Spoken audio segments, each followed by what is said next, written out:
Bonjour et bienvenue sur ce nouveau podcast qui va parler exclusivement de cyclisme sur route. C'est Mayol de la chaîne Culturia et c'est un plaisir de vous parler aujourd'hui. Aujourd'hui, on se retrouve pour parler des 10 coureurs à suivre pour la saison 2025, selon moi.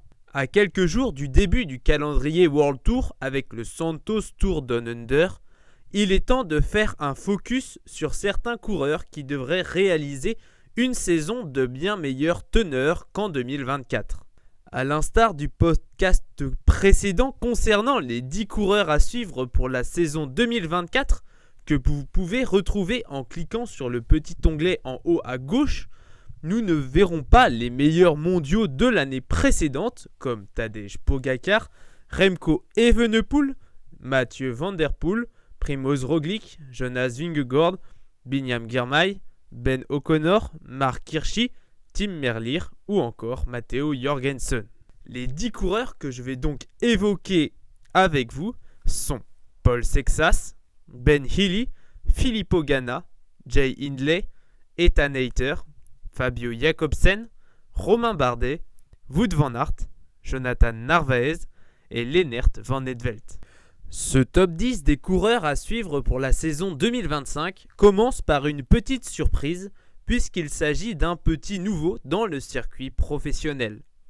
Le jeune Paul Sexas sera l'une des attractions de cette saison pour la formation Decathlon AG2R La Mondial Team avec Léo Bizio et Johannes Stone-Mittet entre autres. Le grimpeur de 18 ans a confirmé tout le potentiel qu'on pouvait voir en lui lors de sa première année en junior. En 2024, il remporte certaines courses prestigieuses dans sa catégorie, comme Liège-Bastogne-Liège, le Tour du Pays de Vaud, la Classique des Alpes junior, le Giro della Lunigiana ou encore le championnat du monde de contre-la-montre. J'espère qu'il sera bien entouré lors de sa première saison au plus haut niveau, afin de ne pas se cramer et de pouvoir conserver son talent pour qu'il puisse s'exprimer au mieux. La saison 2024 a sûrement été décevante pour le coureur irlandais après sa superbe saison 2023 où il s'est vraiment révélé. Passé de 5 victoires sur la Settimana Internazionale Coppi e Bartali, le GP Industria e Artigianato, le Tour d'Italie et le Skoda Tour Luxembourg, de place d'honneur sur la Flèche Brabançonne, l'Amstel Gold Race ou encore Liège-Bastogne-Liège, à une seule victoire sur le Tour de Slovénie et de maigres places d'honneur sur quelques contre-la-montre, sur le championnat du monde ou encore les Jeux Olympiques, ne doit pas le rassurer sur une possible confirmation. La saison 2025 sera donc un véritable tribunal pour lui où nous verrons si son année 2023 n'était qu'une étoile filante.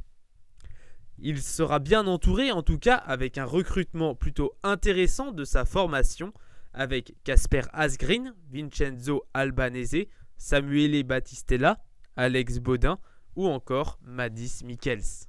Sur une année olympique, le multiple champion du monde du contre-la-montre avait plusieurs objectifs qu'il a presque tous ratés pour être gentil. Il compte quelques victoires, dont 2 chronos et une étape du Tour d'Autriche. Mais il s'est planté sur tellement de rendez-vous qu'il est dur de tout nommer. Ces 2 grands échecs sont bien sûr l'épreuve chronométrée des Jeux Olympiques de Paris et le traditionnel championnat du monde où il finit à chaque fois 2e, derrière Remco Evenepoel. En ce début d'année, j'espère qu'il se considérera comme un chasseur puisqu'il a perdu sa place de favori dans les épreuves contre-la-montre et j'espère qu'on pourra voir ce qu'on a pu entrevoir en 2023 sur les classiques avec sa 3e place sur Milan-San Remo ou sa 6e place sur Paris-Roubaix. L'année 2025 doit être une année de revanche avec une place de leader à prendre avec le départ de Tom Pidcock. Le vainqueur du Giro en 2022 a connu une saison 2024 encore plus difficile que 2023.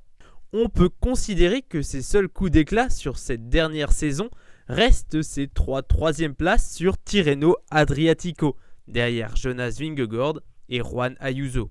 Il aura fort à faire cette année pour s'imposer dans une équipe qui s'est considérablement consolidée puisqu'il sera en concurrence avec Florian Lipovitz, Daniel Felipe Martinez, Giulio Pellizzari, Primoz Roglic et Alexander Vlasov pour avoir un rôle de leader dans les courses par étapes.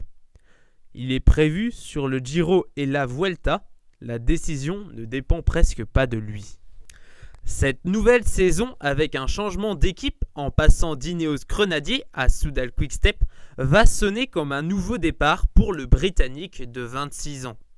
Véritable révélation en 2021 en écumant le circuit pro avec des victoires sur le Tour d'Algarve, le Tour d'Andalousie, le Tour de Norvège ou encore le Tour de Grande-Bretagne, puis réelle confirmation en 2022 avec des victoires au niveau World Tour comme sur le Tour de Pologne ou le Tour de Romandie. Il enchaîne avec une année 2023 sans réelle saveur avant une dernière année décevante. J'espère que sa nouvelle équipe saura trouver l'élément déclencheur pour le remettre sur pied. Une place de leader est presque disponible s'il retrouve son niveau. L'année 2024 a dû paraître très longue pour le néerlandais de 28 ans, avec une seule victoire sur le Tour de Turquie et peu de belles places, avec seulement 4 top 10 sur des sprints de niveau World Tour, 2 sur le Tour de France et 2 sur l'UAE Tour. On peut peut-être se réjouir de toute l'expérience qu'il transmet à ses deux jeunes coéquipiers, Tobias Lund Andresen et Pavel Bittner. J'espère que cette nouvelle année sera un nouveau déclic pour cet ancien meilleur sprinter au monde. Comme le tout jeune Paul Sexas, la place de Romain Bardet dans ce classement n'a pas forcément lieu d'être. Sa saison 2024 est sûrement l'une des plus mémorables de sa carrière, avec ce fameux 29 juillet et cette apothéose pour le premier port d'un maillot jaune dans sa carrière. L'autre fait marquant est sa très belle deuxième place sur Liège-Bastogne-Liège, derrière un individu et devant des coureurs comme Mathieu Van Der Poel ou Tom Pidcock. Sa dernière danse est annoncée pour le Critérium du Dauphiné avant de raccrocher définitivement. Nous pouvons nous attendre à un Romain offensif pour ses dernières sorties. Le Belge aura connu une saison difficile avec 2 chutes importantes, une sur le Dwars Tour Vlaanderen et une deuxième sur la Vuelta, qui aura mis un terme à sa saison. Pourtant, cette année n'est pas un échec, comme peut en témoigner sa victoire sur Kuurne-Bruxelles-Kuurne, ses bonnes places sur le Tour de France, sa médaille aux Jeux Olympiques de Paris, ou encore ses 3 victoires sur la Vuelta. J'espère qu'il saura prendre le pas sur ses adversaires et enfin réaliser une année complète avec de nombreuses victoires à son palmarès. L'Équatorien est l'un des seuls à avoir battu Tadej Pogačar à la régulière en 2024. C'était lors de la première étape du Giro à Torino. Il sera donc intéressant de voir la place qu'il va prendre dans sa nouvelle formation qu'on peut littéralement appeler une armada. J'espère qu'il ne sera pas considéré comme un simple lieutenant de Pogačar et qu'il saura prendre sa chance sur les courses où son leader ne sera pas. Le jeune Belge a sûrement été une des révélations de l'année dernière du côté des grimpeurs. C'est plutôt simple, au départ de chaque course, il a toujours su répondre présent, que ce soit des top 10 sur des classiques comme les Strade Bianche, la Donostia San Sebastian Classicoa ou encore Liège-Bastogne-Liège. Mais aussi des victoires sur des courses par étapes comme l'UAE Tour ou le Tour de Guangxi. J'espère que cette année sera une vraie confirmation au plus haut niveau. J'attends particulièrement de lui un bon Tour de France. Paul Sexas, Ben Illy, Filippo Ganna, Jay Hindley, Ethan Hayter, Fabio Jacobsen, Romain Bardet, Wout van Aert, Jonathan Narvaez et Lennart Van Eetvelt sont les coureurs à suivre pour cette saison 2025 selon moi. N'hésitez pas à débattre en commentaire pour citer quel coureur aurait pu se retrouver dans cette liste. C'est la fin de ce podcast, j'espère qu'il vous aura plu comme il m'a plu de vous le faire. Je vous dis à bientôt.